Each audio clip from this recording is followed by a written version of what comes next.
nation is on edge, everyone fearing a dive off the fiscal cliff. Well, almost everyone. One economist says we need to go over the cliff. Avik Roy is a senior fellow for the Manhattan Institute, and he joins us. Avik, thank you for being with me tonight.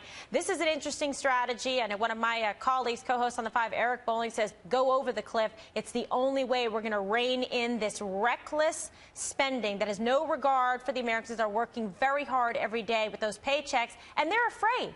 They're afraid that that paycheck is even going to be further dwindled away come next year when this electorate is unable to come to a responsible compromise. I think that's totally right, Kimberly. You know, in November, we voted for Obama-sized, supersized government. So what's the fiscal cliff? The fiscal cliff is the check. It's the tab after the buffet of all that spending.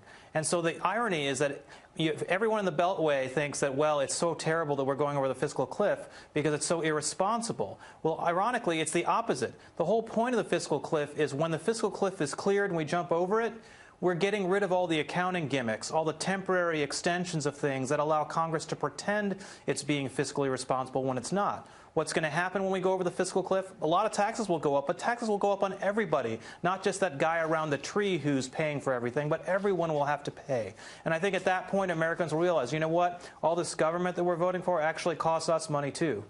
Well, that's the thing. So when you look at, let's go through this. So if we go over the cliff, they don't reach a compromise, what's happening? They can't afford to still keep spending like this. Won't spending have to go down by virtue of a compromise not being reached?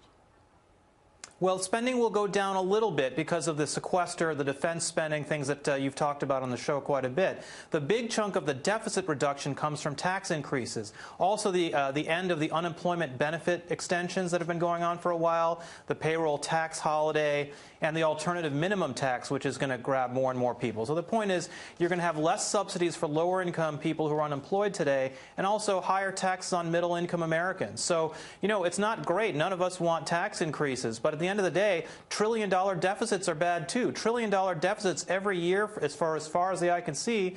That's a tax on our kids, our grandchildren, on people who've saved their whole lives and done the responsible thing. So trillion-dollar deficits are a tax, too, and I think that's what we got to understand. Yeah, it's not good leadership or advocacy to pass the buck, especially on to future generations. They don't deserve to pay for our problems and irresponsibility. What do you think the biggest problem is with raising taxes on the wealthy? Because it's so easy for the liberals to say and for Hollywood to say, you know what, raise the taxes on the rich, punish them. Well, you know, the president likes to say that the rich need to pay their fair share for the tax burden of the United States. Well, the funny thing is, actually, if you look at all the developed countries in the world, the U.S. tax code is the most progressive in the entire developed world. That is to say, the wealthiest Americans pay the largest share of the tax burden in the U.S., much more so than in European countries. So the Boehner Plan B and some of the things that the president and the Democrats want to do, that would make that problem a lot worse.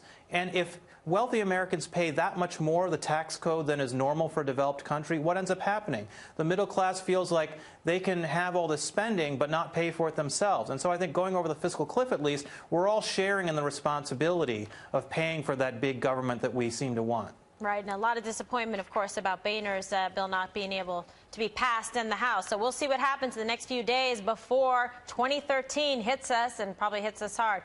Avik Roy, thank you so much for being with us. My pleasure, Kimberly. Nice to see you.